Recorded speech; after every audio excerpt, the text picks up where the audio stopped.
Kalau anda sudah kena sihir, maka caranya adalah Syekh bin Baz rahimahullah menyebutkan bahwa penyembuhan sihir yang paling bermanfaat ialah mengetahui tempat sihir yang ditanam di tanah, di bukit atau selainnya. Jika diketahui dan dikeluarkan, maka ia dihancurkan dan batallah sihir itu. Demikian pernyataan dalam kitab Hukmus Sihir atau kitab hukum tentang sihir. Dan ini bisa diketahui dari syaitan-syaitan ada di badan orang tersebut. Dengan cara diruqyah, maka secara otomatis dia akan menyampaikan di mana buhulnya. Yang kedua, jika tempat sihir tidak diketahui, maka penyembuhan yang paling berhasil, paling tajam, ya, paling paten dan paling cepat ialah doa. Diriwayatkan secara sahih dari Ummul Mukminin Aisyah radhiyallahu anha, ia mengatakan tentang disihirnya Nabi SAW. Terbayangkan oleh Nabi bahwasanya beliau melakukan sesuatu padahal beliau tidak melakukannya. Hingga pada suatu hari atau suatu malam Rasulullah SAW berdoa kepada Allah, kemudian dengan doa, kemudian berdoa sampai akhirnya Allah menunjukkan penyihir dan buhulnya. Karena itu orang yang sakit hendaklah senantiasa berdoa, bersungguh-sungguh berdoa dan komitmen dengan adab-adab doa, yaitu berwudu, menghadap kiblat dan mencari waktu-waktu terkabulkan doa seperti sepertiga malam yang terakhir. Allah Subhanahu wa taala berfirman dalam Nabi SAW menjelaskan, dan Allah berfirman dalam hadis qudsi, man yad'uni fa astajiba lahu, man yas'alni fa utiyahu, man yastaghfiruni fa aghfiru lahu. Kalau sepertiga malam siapa yang bangun dan dia berdoa kepada aku, saya akan kasih. Ya, siapa yang meminta aku kasih, siapa yang punya hajat aku penuhi, dan siapa yang beristighfar aku ampuni.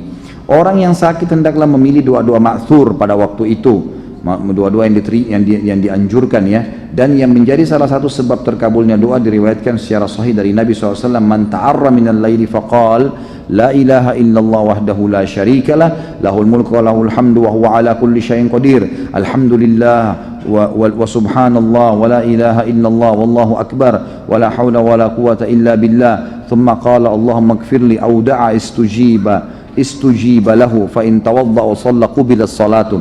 Barang siapa yang terbangun pada malam hari, ini antum terapkan baik-baik setiap malam, mulai nanti malam, terkaget, kata Nabi SAW, dia terkaget bangun di malam hari, lalu dia mengucapkan la ilaha illallah wahdahu la syarikalah lahul mulku wa lahul hamdu wa huwa ala kulli syai'in qadir. Tidaklah ilah yang berhak disembah kecuali Allah semata dan tidak ada sekutu baginya. Dia memiliki kerajaan dan memiliki puji-pujian.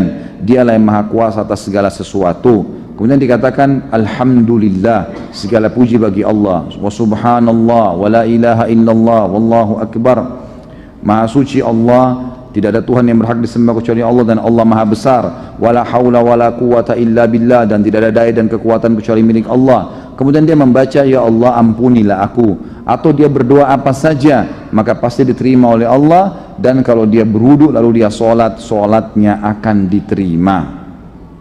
Yang ketiga, salah satu penyembuhan yang bermanfaat untuk menghilangkan sihir ialah selalu beristighfar dan memperbanyaknya, serta bertaubat dari kemaksiatan. Hal ini berdasarkan hadis Nabi SAW, riwayat Abu Dawud dan Hakim, man lazima istighfara ja'alallahu lahu min kulli hammin faraja wa min kulli dhiqin makhraja wa razaqahu min haitsu la yahtasib.